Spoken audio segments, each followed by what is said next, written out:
백제는 스스로를 일본의 신하라 불렀습니다. 하지만 한반도에 항상 역사적 컴플렉스를 가진 일본 학자들의 주장과는 달리 도쿄에서 일어난 지진이 일본 역사 최대의 비밀을 폭로했습니다. 땅이 갈라지며 드러난 것은 거대한 백제 왕릉, 1600년간 숨겨온 비밀, 백제의 후예들이 세운 나라, 일본. 그들은 왜 이 진실을 필사적으로 숨겼을까요? 지금부터 모든 진실을 공개합니다. 저는 다나카 히로시라고 합니다. 도쿄대학 고고학과 교수로 20년간 일본 고대사를 연구해왔죠. 제가 지금부터 들려드릴 이야기는 제 인생뿐만 아니라 일본이라는 나라의 정체성을 완전히 바꿔놓은 사건입니다. 2024년 3월 11일 오후 2시 43분 도쿄만 인공섬 건설 현장에서 규모 6.3의 지진이 발생했습니다. 처음엔 일반적인 지진으로 생각했어요. 일본에서는 흔한 일이니까요. 하지만 현장에서 날아온 긴급 보고는 저를 경악하게 만들었습니다. 지진으로 갈라진 땅 사이로 거대한 석실이 드러났다는 거였어요. 건설 회사는 즉시 공사를 중단하고 문화재청에 신고했습니다. 저는 긴급 조사팀의 일원으로 현장에 급파되었죠. 헬리콥터에서 내려다본 현장은 충격 그 자체였습니다. 깊이 20m의 거대한 구멍, 그 안에는 정교하게 다듬어진 화강암 석실이 있었어요. 입구에는 이상한 문양들이 새겨져 있었는데 그 순간 제 심장이 멈추는 줄 알았습니다. 그것은 백제의 왕실 문양이었거든요. 처음엔 제 눈을 의심했습니다. 도쿄 한복판에 백제 양식의 고분이라니. 하지만 가까이서 본 순간 부정할 수 없는 현실이었어요. 석실 입구의 봉인석에는 백제어로 이렇게 쓰여 있었습니다. 위대한 백제의 마지막 왕, 여기 잠들다. 조사팀장이었던 사토 교수가 즉시 현장을 봉쇄하라고 지시했습니다. 하지만 이미 몇몇 사진들이 온라인에 퍼지기 시작했죠. 일본 정부는 즉각 언론 통제에 들어갔습니다. 석실 내부로 들어간 순간은 평생 잊을 수 없을 거예요. 벽면 가득히 백제의 사신도가 그려져 있었고 중앙에는 거대한 석관이 놓여 있었습니다. 석관 위에는 순금으로 만든 왕관이 있었는데 그 형태는 부여에서 발견된 백제 금동대관과 똑같았어요. 더 놀라운 건 석관 옆에 놓인 부장품들이었습니다. 칠지도를 비롯한 수백 점의 유물들, 그리고 나무 상자 안에 보관된 죽간들. 방부 처리가 완벽해서 1500년이 지났는데도 글자를 읽을 수 있었어요. 저는 떨리는 손으로 죽간을 들어 올렸습니다. 거기엔 충격적인 내용이 적혀 있었죠. 660년, 나당 연합군에 의해 조국이 멸망하다. 왕자 부여풍은 3000명의 백성과 함께 동쪽 바다를 건너 이곳에 이르렀노라. 언젠가 후손들이 이 기록을 발견한다면 잊지 말아라. 너희는 백제의 후예니라. 순간 조사팀 전체가 침묵에 빠졌습니다. 이것이 사실이라면 일본 고대사는 완전히 다시 써야 했으니까요. 사토 교수가 창백한 얼굴로 말했습니다. 이건 있을 수 없는 일이야. 즉시 조사를 중단하고 정부에 보고해야 해. 하지만 저는 학자의 양심을 버릴 수 없었습니다. 몰래 스마트폰으로 죽간과 유물들을 촬영하기 시작했죠. 그때 밖에서 급한 발소리가 들려왔습니다. 검은 양복을 입은 정부 요원들이 들이닥쳤어요. 지금부터 이곳은 국가 1급 비밀 구역입니다. 모든 촬영 자료를 제출하고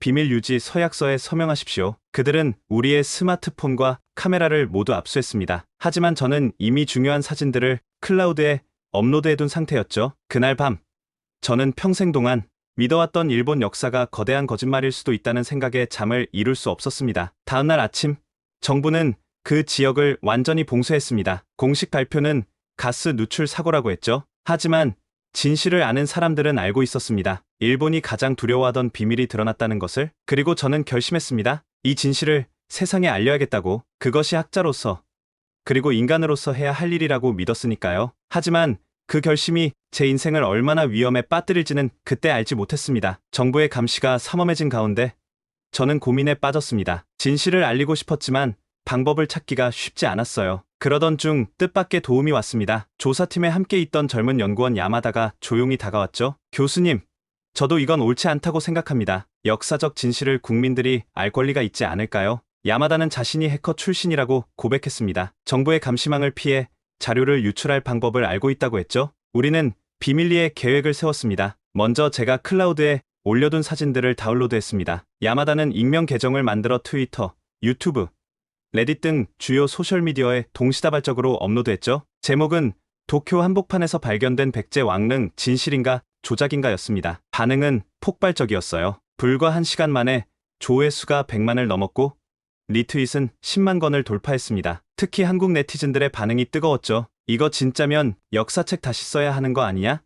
일본이 백제 식민지였다는 증거 아니냐? 댓글들이 본물처럼 쏟아졌습니다. 일본 정부는 즉각 대응에 나섰어요. 주요 언론사들은 이를 근거 없는 루머라고 보도했고 경찰청 사이버 수사대가 게시물 삭제에 나섰습니다. 하지만 이미 늦었죠. 전 세계로 퍼져나간 이미지들은 걷잡을 수 없었습니다. 특히 주간에 적힌 백제어 문장은 한국 고대사 학자들에게 큰 충격을 주었어요. 그때 예상치 못한 일이 벌어졌습니다. 한국의 한 고고학자가 공개적으로 성명을 발표한 거예요. 저는 서울대학교 고고학과 김민수 교수입니다. 유출된 자료를 분석한 결과 이는 조작이 불가능한 진본으로 판단됩니다. 특히 주간의 서체는 백제 무왕릉에서 발견된 것과 일치합니다. 일본 정부는 즉각 국제조사단을 받아들여야 합니다. 이 발표는 불에 기름을 부은 격이었어요. 한국 정부도 공식적으로 진상규명을 요구하고 나섰습니다. 일본 외무성은 발끈했죠. 근거 없는 주장으로 한일 관계를 훼손하려는 시도를 규탄한다. 하지만 증거는 계속 쏟아졌습니다. 야마다가 추가로 입수한 정부 내부 문서에는 더욱 충격적인 내용이 있었어요. 1급 비밀 보고서, 도쿄 백제 고분 관련 대책안, 본 유적이 공개될 경우 천황가의 정통성에 심각한 타격 예상, 즉각적인 은폐 조치 필요. 이 문서까지 공개되자 일본 내에서도 여론이 갈라지기 시작했습니다. 특히 젊은 세대들은 정부의 은폐 시도에 분노했죠. 우리가 배운 역사가 모두 거짓이었단 말인가? 진실을 알 권리가 있다. 도쿄 신주쿠에서 진실을 요구하는 시위가 벌어졌습니다. 샵 진실을 알 권리, 샵 백제왕릉 공개 같은 해시태그가 일본 트위터 실시간 트렌드에 올랐어요. 저는 그 와중에 정부 요원들의 감시를 받고 있었습니다. 대학에서는 갑자기 정직 처분을 받았고 연구실은 폐쇄되었죠. 하지만 후회는 없었습니다. 어느 날 밤 익명의 전화가 왔어요. 다나카 교수님이시죠. 저는 문화재청 직원입니다. 교수님이 못 보신 더 중요한 것이 있어요. 석관을 열었을 때에 이르려 약속 장소에서 만난 그는 떨리는 손으로 USB를 건넸습니다. 석관 내부 영상입니다. 미라의 복식을 보세요. 그리고 같이 묻힌 보물들을요. 집에 돌아와 영상을 확인한 순간 저는 경악했습니다. 완벽하게 보존된 미라가 입고 있던 것은 백제왕의 골룡포였어요. 가슴에는 순금으로 만든 봉황 장식이 있었고 허리에는 칠보로 장식된 요대가 둘려 있었죠. 더 놀라운 건 미라의 얼굴이었습니다. 방부 처리가 너무나 완벽해서 마치 살아있는 것 같았어요. 그리고 그 얼굴은 놀랍게도 현재 일본 황실의 누군가를 닮아 있었습니다. 관 내부에는 또 다른 죽간들이 있었는데 거기엔 백제 왕실의 족보가 상세히 기록되어 있었어요. 그리고 마지막 부분에는 이런 문구가 있었죠. 우리의 후손들이 이 땅에 새로운 나라를 세우리라. 하지만 조국 백제를 잊어서는 안 되리라. 이제 모든 퍼즐이 맞춰지고 있었습니다. 왜 일본이 그토록 이 발견을 숨기려 했는지, 왜 한국 침략에 그토록 집착했는지, 그들은 자신들의 뿌리를 지우고 싶었던 거예요. 저는 이 모든 자료를 다시 한번 야마다에게 전달했습니다. 그리고 이번엔 단순한 유출이 아닌 전면적인 폭로를 준비했죠. 일본 정부가 상상도 못할 방식으로요. 2024년 4월 15일 저는 인생에서 가장 위험한 결정을 내렸습니다. 한국 조사단과 함께 봉쇄된 발굴 현장에 잠입하기로 한 것이죠. 한국에서 온 조사단은 특별했습니다. 김민수 교수를 필두로 한 최정예 고고학자들과 함께 전직 특수부대 출신들까지 포함되어 있었어요. 그들은 일본 정부의 허가 없이 현장 접근을 시도할 계획이었고 저는 내부 안내자 역할을 맡았습니다. 새벽 3시 우리는 도쿄만 인근의 한 폐쇄된 부두에서 만났습니다. 김민수 교수가 낮은 목소리로 말했어요. 다나카 교수님, 정말 감사합니다. 당신의 용기가 역사를 바꿀 겁니다. 우리는 소형 보트를 타고 인공섬 건설 현장으로 향했습니다. 새벽 안개를 뚫고 나아가는 동안 제 심장은 미친 듯이 뛰었어요. 만약 잡히면 저는 국가반역죄로 기소될 게 뻔했으니까요. 현장 경비는 예상보다 삼엄했습니다. 해상 자위대 순시선이 돌고 있었고 섬 주변엔 철조망이 쳐져 있었죠. 하지만 한국팀은 준비가 철저했습니다. 드론을 띄워 경비 패턴을 파악하고 순시선이 반대편으로 간 틈을 타 상륙에 성공했어요. 제가 아는 비밀 통로로 안내했습니다. 건설 현장 지하 통로를 통해 석실로 접근할 수 있었죠. 어둡고 좁은 통로를 지나는 동안 누군가가 숨소리조차 죽이고 있었습니다. 드디어 석실에 도착했을 때 김민수 교수팀은 즉시 작업에 들어갔습니다. 3D 스캐너로 벽화를 정밀 촬영하고 유물들의 샘플을 채취했어요. 교수님, 이것 좀 보세요. 젊은 연구원이 벽면 한쪽을 가리켰습니다. 그곳엔 제가 처음 조사 때 놓쳤던 비밀 공간이 있었어요. 돌을 밀자 작은 방이 나타났고 그 안엔 황금으로 만든 판들이 가득했습니다. 김 교수가 하나를 들어 올리며 손전등을 비췄을 때 우리 모두 숨을 멈췄습니다. 황금판엔 빼곡히 백제 문자가 새겨져 있었는데 그 내용이 충격적이었어요. 대백제국 부여시 왕통 기록, 외국을 정벌하고 이 땅에 새 나라를 세우다. 태자 부여풍은 스스로를 천왕이라 칭하고 바로 그때였습니다. 밖에서 요란한 사이렌 소리가 들려왔어요. 침입자다. 모두 동결. 자위대가 들이닥쳤습니다. 우리는 재빨리 촬영한 자료들을 클라우드에 업로드하고 탈출을 시도했어요. 하지만 출구는 이미 봉쇄된 상태였죠. 그때 김민수 교수가 놀라운 행동을 했습니다. 황금판 하나를 품에 안고 외쳤어요. 전 세계가 지켜보고 있습니다. 진실은 숨길 수 없어요. 그는 위성 전화로 실시간 중계를 시작했습니다. 한국 KBS 뉴스에 긴급 연결된 상태였죠. 자위대가 우리를 체포하는 장면이 그대로 생중계되었습니다. 일본 자위대가 한국학술조사단을 불법 체포하고 있습니다. 저희가 발견한 것은 일본 천황가가 백제 왕족의 후손이라는 명백한 증거입니다. 자위대 지휘관이 당황하며 카메라를 빼앗으려 했지만 이미 늦었어요. 전 세계가 그 장면을 목격했으니까요. 우리는 모두 연행되었습니다. 하지만 김 교수가 품에 안고 있던 황금판은 압수하지 못했어요. 국제 생중계 상황에서 무력을 사용할 수 없었거든요. 경찰서로 연행되는 차 안에서 김 교수가 제게 속삭였습니다. 다나카 교수님, 이제 시작입니다. 일본 정부는 더 이상 이 진실을 숨길 수 없을 거예요. 그의 말이 맞았습니다. 우리의 체포 장면은 유튜브에서 시간당 1000만 뷰를 기록했고 CNN을 비롯한 국제 언론들이 대서특필했죠. 일본, 한국 고고학자들 체포, 백제 유적 은폐 의혹 증폭, 특히 김 교수가 품에서 꺼낸 황금판의 클로즈업 샷은 전 세계 고고학계를 발칵 뒤집어 놓았습니다. 백제 문자로 선명하게 새겨진 천황이라는 단어가 모든 것을 말해주고 있었으니까요. 다음날 UN 교육과학문화기구는 긴급 성명을 발표했습니다. 일본 정부는 즉각 국제조사단의 접근을 허용해야 한다. 이는 인류 공동의 문화유산이다. 미국 국무부도 우려를 표명했고 중국은 더 강한 어조로 일본을 압박했어요. 역사를 왜곡하고 은폐하는 행위는 반인류적 범죄다. 일본 정부는 궁지에 몰렸습니다. 우리를 석방하지 않을 수 없었죠. 하지만 그들은 여전히 발굴 현장을 봉쇄하고 있었습니다. 석방되던 날 저는 결심했습니다. 이제 돌이킬 수 없는 강을 건넜다고. 그리고 제가 아는 모든 것을, 그동안 일본이 숨겨온 모든 비밀을 폭로하기로 했죠. 기자회견장에 선 저는 떨리는 목소리로 말했습니다. 저는 일본인이지만 진실 앞에 국적은 없습니다. 제가 본 것은 명백했습니다. 일본 천황가는 백제 왕족의 후예입니다. 그리고 일본 정부는 이 사실을 알면서도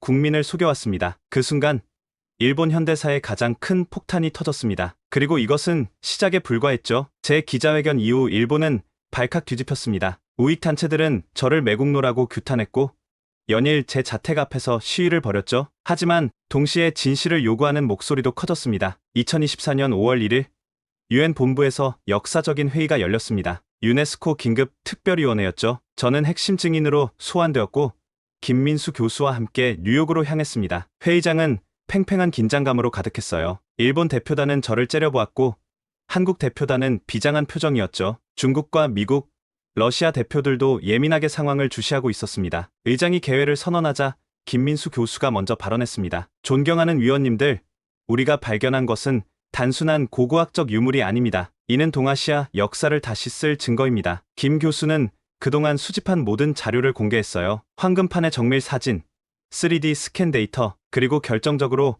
황금판에서 채취한 미세 샘플의 성분 분석 결과까지. 이 황금의 동위원소 비율은 한반도 금광에서만 나오는 독특한 패턴입니다. 일본에서는 절대 생산될 수 없는 조성이죠. 일본 대표가 즉각 반박했습니다. 그것만으로는 증거가 될 수 없습니다. 교역을 통해 들어왔을 수도 있고. 그때 중국 대표가 끼어들었어요. 우리도 독자적으로 조사했습니다. 당나라 기록에 백제 왕족 3,000명이 외국으로 망명했다는 기록이 있습니다. 시기가 정확히 일치하죠. 미국 대표도 놀라운 정보를 공개했습니다. 우리 위성이 포착한 자료입니다. 일본 정부가 발굴 현장에서 대량의 유물을 반출하는 장면이 찍혔습니다. 왜 그렇게 급히 옮겼을까요? 일본 대표단이 당황하는 게 역력했어요. 그들은 준비한 변명을 늘어놓았지만 설득력이 없었죠. 그때 제가 일어섰습니다. 그리고 모두가 숨죽이는 가운데 폭탄 선언을 했어요. 제가 하나 더 공개할 게 있습니다. 일본 황실 비밀 서고의 자료입니다. 좌중이 술렁였습니다. 일본 대표가 벌떡 일어났어요. 그건 불가능합니다. 황실 서고는 누구도.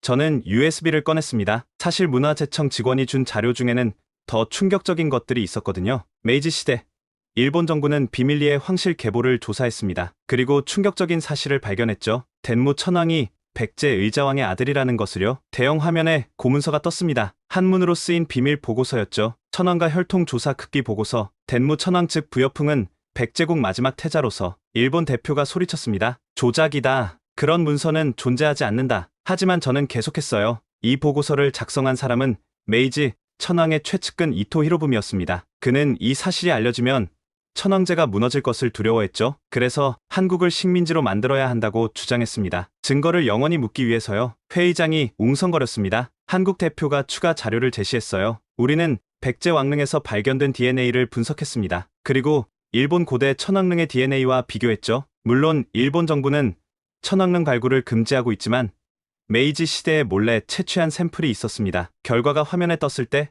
일본 대표단은 얼굴이 하얗게 질렸어요. 98% 일치, 과학적으로 직계혈족입니다. 중국 대표가 결정타를 날렸습니다. 이제 명백합니다. 일본 천왕가는 백제 왕족의 후예입니다. 그리고 일본 정부는 이를 은폐하기 위해 역사를 조작했습니다. 러시아 대표도 거들었어요. 우리가 보관 중인 일제강점기 문서에도 비슷한 내용이 있습니다. 일본이 한국을 침략한 진짜 이유는 자신들의 뿌리를 지우기 위해서였다고요. 일본 대표단은 반박할 말을 잃었습니다. 증거가 너무나 압도적이었으니까요. 의장이 정리 발언을 했습니다. 일본 정부는 즉시 발굴 현장을 공개하고 국제조사단을 받아들여야 합니다. 이는 인류 공동의 유산입니다. 투표 결과는 압도적이었어요. 찬성 142표, 반대 1표, 기권 13표, 반대는 당연히 일본이었고 미국과 일부 동맹국들이 기권했죠. 회의가 끝나고 나올 때 한 일본 기자가 제게 다가왔습니다. 놀랍게도 그는 울고 있었어요. 다나카 교수님, 저희 할아버지가 돌아가시기 전에 비슷한 말씀을 하셨어요. 우리는 한국에 큰 죄를 지었다고.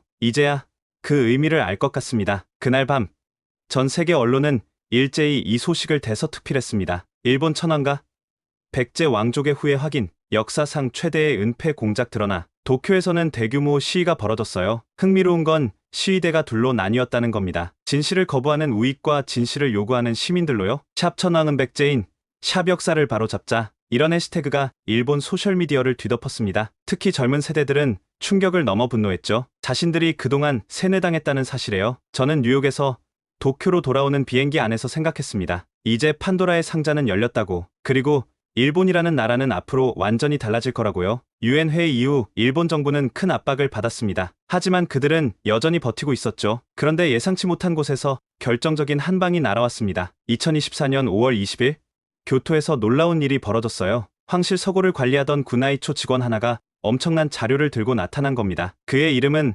사카모토 겐지, 3대째 황실 서고를 지켜온 가문의 후손이었죠. 그는 교토 국립박물관에서 긴급 기자회견을 열었습니다. 떨리는 손으로 낡은 상자를 열자 수백 년 된 문서들이 나왔어요. 저는 더 이상 양심을 속일 수 없습니다. 이것은 우리 집안이 300년간 지켜온 비밀입니다. 천황가의 진짜 족보입니다. 문서를 펼치자 기자들이 숨을 멈췄습니다. 한문과 일본 고어로 쓰인 족보엔 충격적인 내용이 빼곡했어요. 덴무 천황, 본명 부여풍, 백제국, 의자왕의 삼남, 672년 외국에서 정변을 일으켜 왕위 찬탈. 더 놀라운 건 다음 내용이었습니다. 이후 백제 출신 귀족들을 중용하여 조정을 장악, 야마토 민족의 반발을 무마하기 위해 역사 조작 시작, 니온쇼키 편찬 시 백제 관련 기록 모두 삭제 지시. 사카모토는 계속해서 문서를 공개했어요. 그 중에는 에도 시대에 작성된 극비 보고서도 있었습니다. 천황가 혈통의 비밀. 본 내용은 황실의 안정을 위해 영구 봉인함. 만약 이 사실이 알려질 경우 일본국의 정체성이 붕괴할 위험.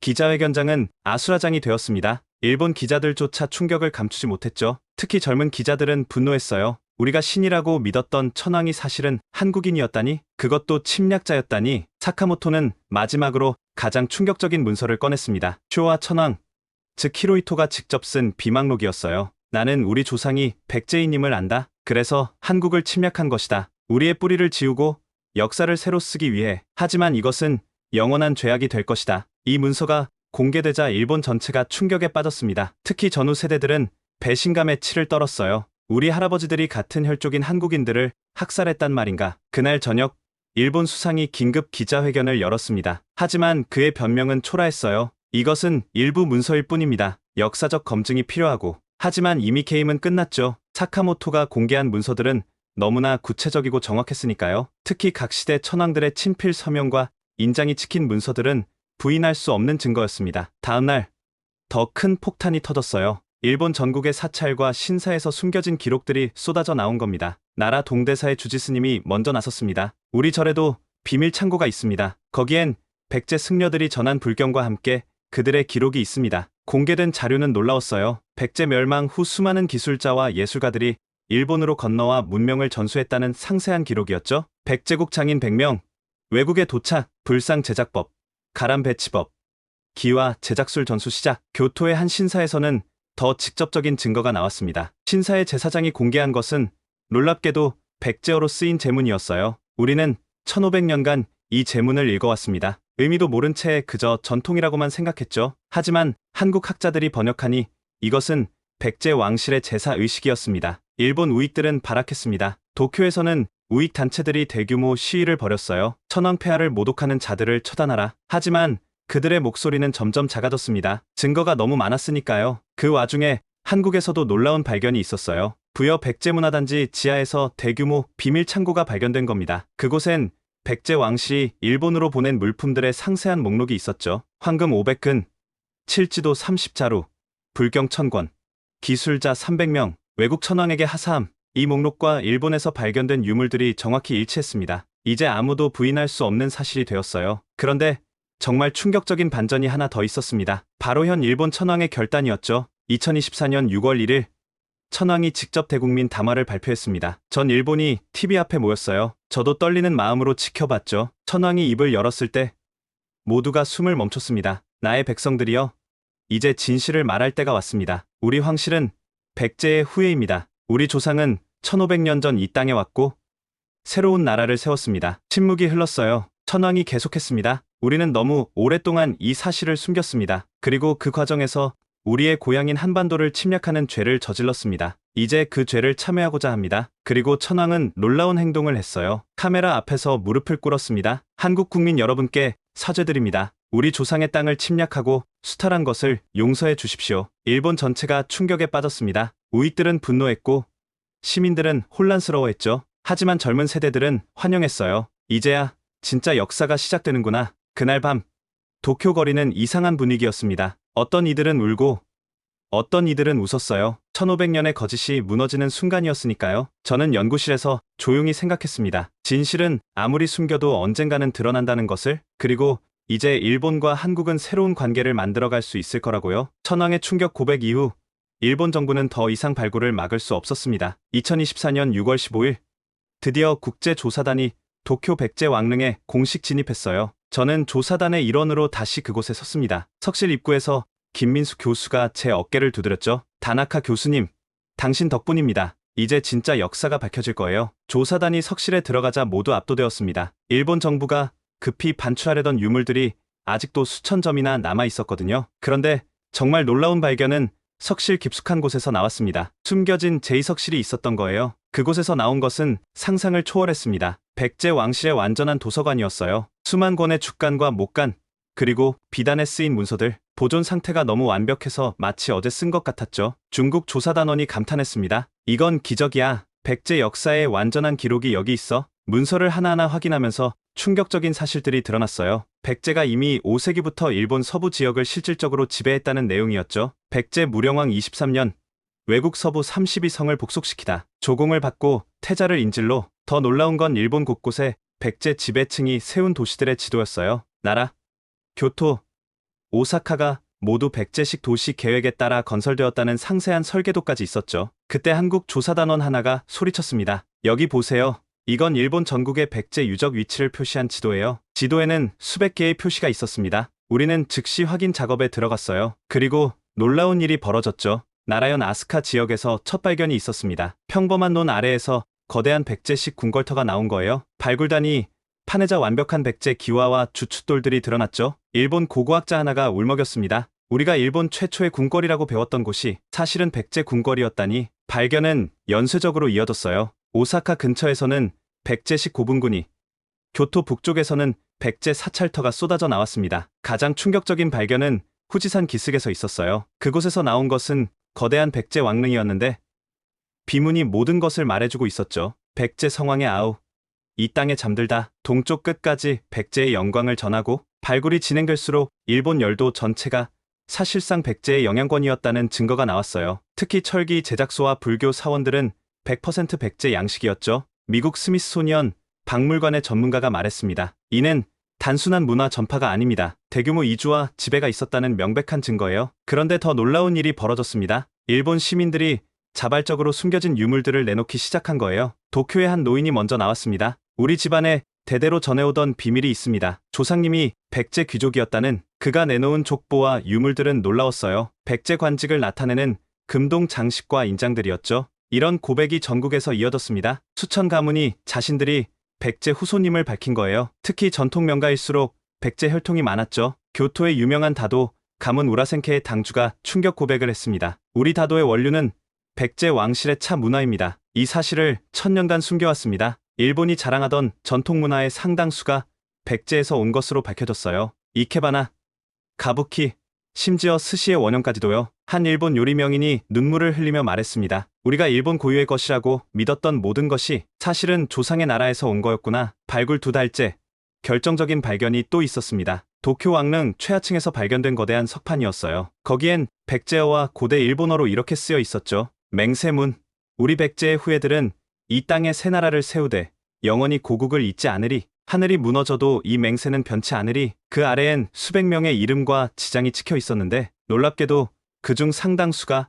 현재 일본 명문가들의 조상이었어요. 이 발견으로 일본 사회는 완전히 뒤집혔습니다. 특히 젊은 세대들은 새로운 정체성을 찾기 시작했죠. 우리는 백제인의 후예다. 이제 조상의 나라와 화해해야 한다. 도쿄 시부야에서는 백제 문화 축제가 열렸고 수십만 명이 참가했어요. 한복을 입은 일본 젊은이들이 거리를 가득 메웠죠. 샵 백제 이후에 샵 새로운 일본, 이런 해시태그가 일본 전역을 뒤덮었습니다. 그 와중에 한국에서도 뜨거운 반응이 있었어요. 처음엔 분노했던 사람들도 점차 다른 시각을 갖기 시작했죠. 서울의 한 시민이 인터뷰에서 말했습니다. 1500년 전 우리 조상들이 바다를 건너 새로운 문명을 만들었다니 자랑스럽습니다. 이제는 화해하고 함께 갈 때예요. 발굴이 계속되면서 한 가지가 분명해졌습니다. 일본은 백제가 만든 나라였고 그 후예들이 1500년간 통치해왔다는 것. 그리고 이제 그 진실이 두 나라를 새롭게 연결하고 있다는 것을요. 모든 역사적 증거가 쏟아져 나왔지만 여전히 의심하는 사람들이 있었습니다. 그들에게 결정타를 날린 것은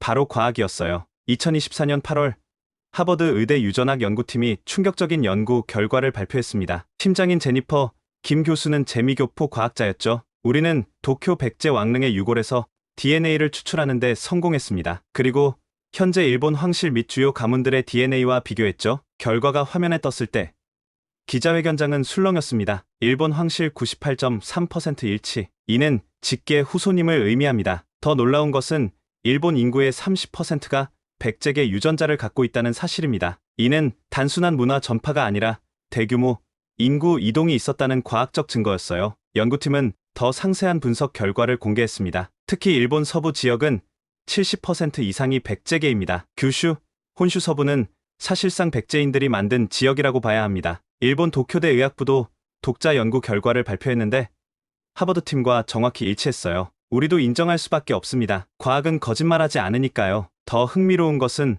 언어학적 분석이었습니다. MIT 언어학과 연구팀이 인공지능을 이용해 고대 백제어와 일본어를 비교 분석했죠. 일본어의 기초 어휘 60%가 백제어에서 왔습니다. 특히 왕실과 종교 관련 용어는 90%가 백제어입니다. 이 모든 과학적 증거 앞에서 가장 극렬했던 일본 우익들도 침묵할 수밖에 없었어요. 그런데 가장 감동적인 순간은 한일 양국 시민들의 DNA 자발적 검사 운동이었습니다. 수백만 명이 자신의 유전자를 검사했죠. 도쿄의 한 회사원이 결과를 받고 울었습니다. 제가 70% 백제인이래요. 그동안 한국을 미워했던 제가 바보였네요. 서울의 한 주부도 놀라운 결과를 받았어요. 저한테 일본 조문인 유전자가 20%나 있대요. 우리가 이미 섞여 있었구나. 과학이 증명한 것은 단순한 혈통이 아니었습니다. 1500년 동안 두 민족이 얼마나 깊이 연결되어 있었는지를 보여준 거죠. 세계적인 유전학자 스티븐 굴드 교수가 논평했습니다. 이는 인류 역사상 가장 성공적인 문명 전파의 사례입니다. 백제인들은 정복이 아닌 융합을 선택했고 그 결과 새로운 문명을 창조했죠. 이제 아무도 부정할 수 없는 사실이 되었습니다. 일본은 백제가 세운 나라였고 두 나라는 혈육이었다는 것이요. 그해 가을 한일 공동 유전자 프로젝트가 시작되었습니다. 양국 정부가 지원하는 대규모 연구였죠. 그리고 더 놀라운 사실들이 밝혀지기 시작했어요. 과학적 증거까지 나오자 일본 사회는 급격히 변하기 시작했습니다. 특히 젊은 세대가 주도하는 변화의 물결은 거셌어요. 2024년 9월 1일 도쿄 항공 앞에서 역사적인 시위가 벌어졌습니다. 100만 명이 넘는 시민들이 모였죠. 그들이 든 플래카드엔 이렇게 쓰여 있었어요. 진실을 인정하자. 우리는 백제의 후예다. 시위를 주도한 것은 놀랍게도 도쿄대 학생회였습니다. 회장인 다케다 유이는 연단에 올라 외쳤어요. 우리 조상들이 한반도에서 왔다는 것이 부끄러운 일입니까? 아닙니다. 자랑스러운 일입니다. 찬란한 백제 문명을 이어받은 것이니까요. 군중이 환호했습니다. 하지만 황궁 안은 침묵했죠. 그런데 오후 3시 놀라운 일이 벌어졌어요. 천왕이 직접 황궁 문 앞에 나타난 겁니다. 천왕은 마이크를 잡았죠. 나의 백성들이여, 아니 나의 동포들이여, 여러분의 목소리를 들었습니다. 이제 행동할 때입니다. 천왕은 충격적인 선언을 했어요. 나는 오늘부터 백제 왕실의 후예임을 공식 칭호에 포함시킬 것입니다. 그리고 매년 백제 문화의 날을 국경일로 지정하겠습니다. 군중은 감격의 눈물을 흘렸습니다. 1500년 만의 역사적 화해의 순간이었어요. 하지만 모든 일본인이 이를 받아들인 것은 아니었습니다. 극우 세력은 여전히 저항했죠. 그들은 천황을 배신자라 부르며 폭력 시위를 벌였어요. 천황제를 지켜라. 날조된 역사를 거부한다. 일본 사회는 두 갈래로 갈라졌습니다. 진실을 받아들이는 진보 세력과 이를 거부하는 보수 세력으로요. 그때 결정적인 사건이 일어났습니다. 일본 자위대 최고 사령관이 기자회견을 연 거예요. 모두가 그가 보수 세력을 지지할 거라 생각했죠. 하지만 군인으로서 저는 진실을 수호할 의무가 있습니다. 과학적 증거와 역사적 사실 앞에서 자위대는 천황 폐하를 지지합니다. 이는 사실상 게임 오버였어요. 군부마저 천황 편에 선 것이죠. 다음 날 일본 국회에서 역사적인 결의안이 통과되었습니다. 백제 역사 인정 및 한국에 대한 사과 결의안이었어요. 일본국은 백제 왕실의 후예가 세운 나라임을 인정한다. 그리고 과거 조상의 나라를 침략한 것에 대해 진심으로 사과한다. 투표 결과는 압도적이었습니다. 찬성 450표, 반대 50표. 이 소식이 전해지자 서울에서도 큰 반응이 있었어요. 한국 국회도 화답했죠. 대한민국은 일본의 진정한 사과를 받아들인다. 이제 두 나라는 혈육으로서 새로운 미래를 만들어가야 한다. 양국 시민들 사이에선 감동적인 일들이 벌어졌습니다. 도쿄의 한 노인이 한국 대사관을 찾아왔어요. 그는 무릎을 꿇고 울었죠. 저희 아버지가 일제강점기 때 조선총독부에서 일했습니다. 같은 핏줄에게 저지른 죄를 용서해 주세요. 서울에서는 일본인 관광객들을 환영하는 플래시몹이 벌어졌고요. 어서 오세요. 1500년 만의 귀향을 환영합니다. 특히 감동적이었던 것은 양국 젊은이들의 교류였어요. 도쿄와 서울에서 동시에 백제 문화 축제가 열렸는데 수백만 명이 참가했죠. 일본 젊은이들이 한복을 입고 한국 전통 춤을 추고 한국 젊은이들이 기모노를 입고 일본 전통 차를 마시는 모습은 새로운 시대의 시작을 알렸어요. 하지만 가장 중요한 변화는 교육 현장에서 일어났습니다. 일본 문부성이 역사 교과서를 전면 개편한 거예요. 새 교과서의 첫 장엔 이렇게 쓰여 있었습니다. 일본의 역사는 백제에서 시작되었다. 우리는 한반도에서 온 선진 문명의 후예다. 일본 전국의 학교에서 한국어가 필수 과목이 되었고 백제사가 정규 과목으로 편성되었죠. 도쿄의 한 고등학교 역사 선생님이 말했어요. 처음엔 혼란스러웠습니다. 30년간 가르쳐온 것과 정반대니까요. 하지만 이제는 자랑스럽게 진실을 가르칩니다. 한 학생이 손을 들고 물었어요. 선생님, 그럼 우리가 한국을 침략한 건 정말 나쁜 일이었네요. 선생님이 답했습니다. 그렇습니다. 우리는 조상의 나라를 침략했어요. 하지만 이제 우리가 할 일은 진정한 사과와 화해입니다. 교실에 숙연한 분위기가 흘렀어요. 하지만 그것은 절망이 아닌 희망의 침묵이었죠. 교육개혁이 시작되면서 한일 양국 학자들의 공동 연구가 본격화되었습니다. 2024년 10월 서울대와 도쿄대가 공동으로 백제 일본 역사 연구소를 설립했어요. 연구소장은 공동으로 김민수 교수와 제가 맡았습니다. 첫 번째 프로젝트는 백제 멸망 후 일본 이주 경로를 완전히 재구성하는 것이었죠. 우리는 양국에 흩어진 모든 자료를 모았습니다. 그리고 놀라운 그림이 그려지기 시작했어요. 660년 7월 백제가 나당 연합군에 멸망하자 대규모 엑소더스가 시작되었습니다. 부여풍을 중심으로 한 왕족과 귀족들은 미리 준비한 선단을 이끌고 동쪽으로 향했죠. 첫 번째 기착지는 대마도였습니다. 그곳에서 발견된 비석에는 이렇게 쓰여 있었어요. 백제 유민 3천.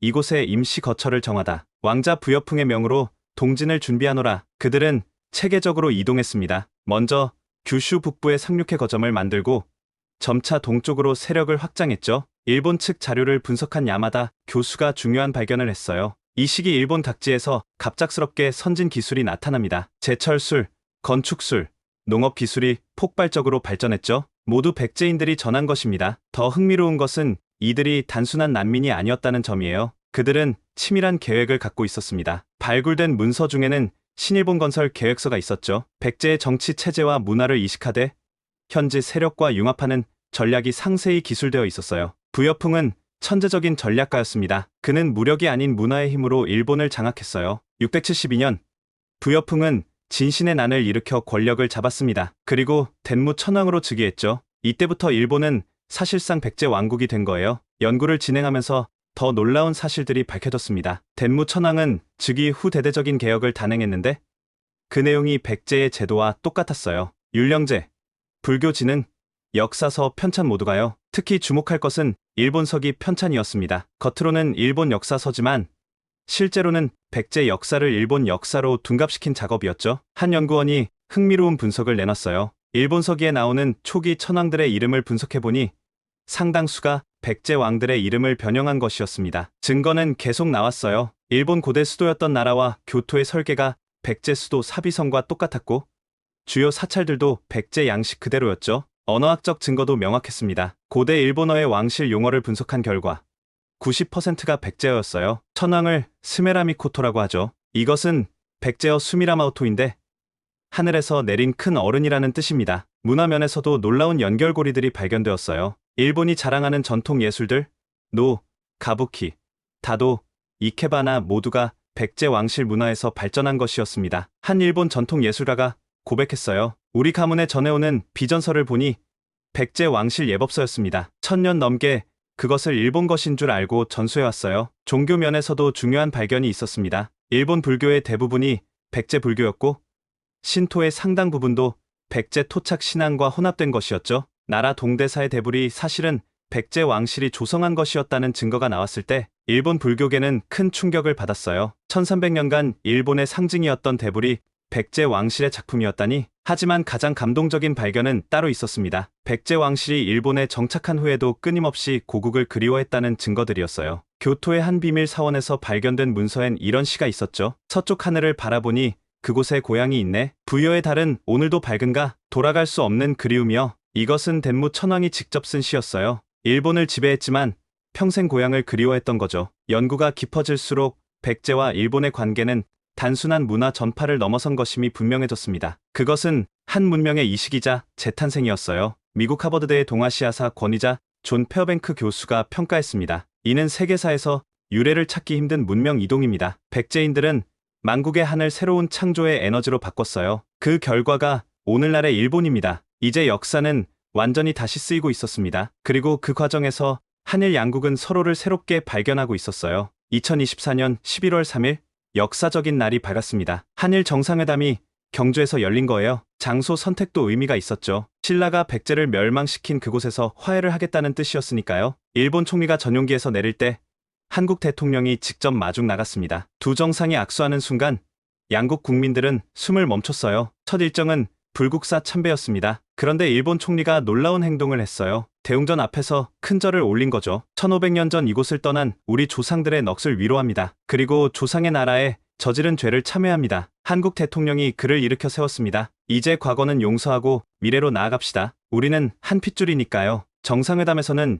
역사적인 합의가 이뤄졌어요. 한일 혈맹 관계 선언이었죠. 첫째, 양국은 백제를 공동의 뿌리로 인정한다. 둘째, 일본은 과거사를 진정으로 반성하고 배상한다. 셋째, 양국은 형제국가로서 영원한 평화와 번영을 추구한다. 특히 놀라운 것은 일본이 제안한 특별 프로젝트였어요. 백제 부흥 프로젝트를 제안합니다. 부여의 백제 왕궁을 완벽하게 복원하고 도쿄에도 백제 문화원을 건립하겠습니다. 비용은 일본이 전액 부담하겠습니다. 한국 측도 화답했죠. 우리도 일본에 있는 백제 유적 보존에 함께하겠습니다. 그리고 양국 청소년 교류를 대폭 확대하겠습니다. 정상회담이 끝난 후 더 감동적인 일이 벌어졌어요. 양국 시민 대표들의 만남이었죠. 도쿄에서 온 대학생 다케다 유이가 먼저 발언했습니다. 저희는 백제의 후예로서 조상의 나라에 왔습니다. 이제 우리는 한 가족입니다. 서울에서 온 대학생 김지원이 답했어요. 1500년 만에 상봉을 환영합니다. 이제 우리는 함께 새로운 역사를 만들어갈 거예요. 그들은 서로 포옹했고 많은 이들이 눈물을 흘렸죠. 그날 저녁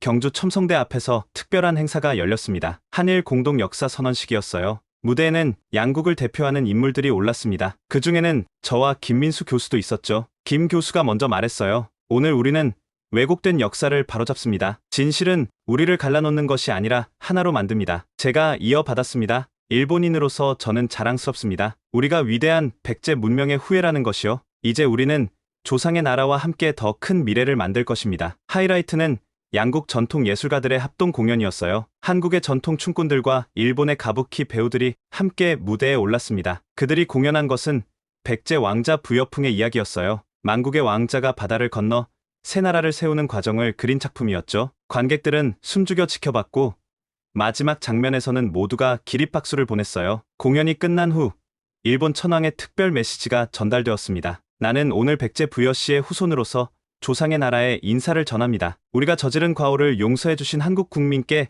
감사드립니다. 이제 우리는 영원한 형제입니다. 한국 대통령도 화답했어요. 1500년 전 바다를 건넌 백제인들은 절망하지 않고 새로운 문명을 만들었습니다. 그 위대한 정신을 우리는 함께 계승할 것입니다. 그날 밤 경주의 하늘엔 대규모 불꽃놀이가 펼쳐졌습니다. 한일 우호의 불꽃이 밤하늘을 수놓았죠. 거리엔 양국 국기를 함께 든 시민들이 가득했고 백제를 그리워하는 노래가 울려 퍼졌어요. 샵 한일형제, 샵 백제 이후에 샵 새로운 시작. 이런 해시태그가 양국 SNS를 뒤덮었습니다. 특히 인상적이었던 것은 양국 노인들의 화해였어요. 일제강점기를 겪은 한국 할머니와 전범의 딸인 일본 할머니가 만나 서로를 끌어안았죠. 이제야 한이 풀립니다. 우리가 남이 아니었구나. 미안합니다. 정말 미안합니다. 같은 핏줄에게 저지른 죄를 용서해주세요. 이 장면은 전 세계에 생중계되었고 많은 이들에게 감동을 주었어요. 한일 화해는 동아시아 전체에 큰 파장을 일으켰습니다. 중국도 환영 성명을 발표했어요. 백제는 중국과도 깊은 관계가 있었다. 이제 한중일 3국이 고대의 우호 관계를 회복할 때다. 실제로 백제는 중국 남조와 활발히 교류했고 많은 문화를 수입했죠. 이제 그 역사적 연결고리가 새롭게 조명받기 시작했어요. 미국도 긍정적으로 평가했습니다. 한일 화해는 동북아 평화의 초석이 될 것이다. 과거를 극복하고 미래로 나아가는 모범이다. 유럽연합도 축하 메시지를 보냈어요. 유럽이 전쟁의 상처를 극복하고 통합했듯이 동아시아도 그 길을 가고 있다. 한일 화해를 진심으로 축하한다. 가장 큰 변화는 교육 현장에서 일어났습니다. 2026년부터 한일 양국은 공동 역사 교과서를 사용하기로 했어요. 백제사를 중심으로 양국에 연결된 역사를 가르치는 거죠. 첫 장의 제목은 우리는 한 뿌리에서 났다였습니다. 양국 청소년 교류도 폭발적으로 늘었어요. 매년 100만 명이 상호 방문하는 프로그램이 시작되었죠. 경제적으로도 큰 변화가 있었습니다. 한일 경제 공동체가 출범한 거예요. 양국은 형제국가로서 경제 통합을 추진하기로 했습니다. 관세 철폐는 물론 화폐 통합까지 검토 중이죠. 문화 교류는 더욱 활발해졌어요. 도쿄엔 한국문화원이, 서울엔 일본문화원이 대규모로 건립되었습니다. 그런데 명칭이 특별했어요. 백제문화원이었죠. 가장 상징적인 프로젝트는 백제대교였습니다. 부산과 후쿠오카를 잇는 해저터널 겸 대교 건설이 시작된 거예요. 이 다리는 단순한 교통로가 아닙니다. 1500년 전 백제인들이 건넜던 바닷길을 다시 잇는 것이죠. 오늘날 세계는 한일 화해를 보며 희망을 얻고 있습니다. 역사의 진실이 밝혀진 지 6개월, 두 나라는 이제 진정한 형제국가가 되었어요. 거리엔 한복과 기모노를 자유롭게 입는 젊은이들이 넘치고 양국어를 구사하는 것이 자연스러워졌죠. 무엇보다 중요한 것은 정신적 변화였습니다. 일본인들은 더 이상 한국을 무시하지 않고 한국인들은 일본을 미워하지 않게 되었어요. 1500년의 오해와 100년의 증오가 진실 앞에서 녹아내린 거죠. 앞으로도 갈 길은 멉니다. 하지만 이제 그 길을 함께 걸어갈 수 있게 되었어요. 백제의 후예들이 다시 하나가 되는 날, 동아시아의 새로운 시대가 열릴 것입니다. 역사는 계속됩니다. 그리고 우리가 만들어가는 것이죠. 지금까지 일본 백제 왕릉 발견으로 시작된 역사적 대전환의 이야기를 들어보셨습니다. 도쿄 한복판에서 발견된 백제 왕릉, 천황가의 백제 혈통 확인, 그리고 한일 양국의 극적인 화해까지, 이 모든 것이 단 8달 만에 일어난 일입니다. 물론 이것은 하나의 가정입니다. 하지만 역사에 만약이란 없다고 하죠. 진실은 언제나 하나니까요. 오늘 이야기 어떠셨나요? 여러분의 생각은 어떠신가요? 만약 정말로 일본이 백제의 후예라면 우리는 어떻게 해야 할까요? 미워하고 원망할 것인가? 아니면 용서하고 화해할 것인가? 역사는 과거의 기록이 아니라 미래를 위한 교훈입니다. 진실을 마주할 용기, 그리고 화해할 수 있는 아량, 그것이 우리에게 필요한 것 아닐까요? 댓글로 여러분의 의견을 남겨주세요. 구독과 좋아요도 부탁드립니다. 지금까지 원더풀 해외사연이었습니다. 감사합니다.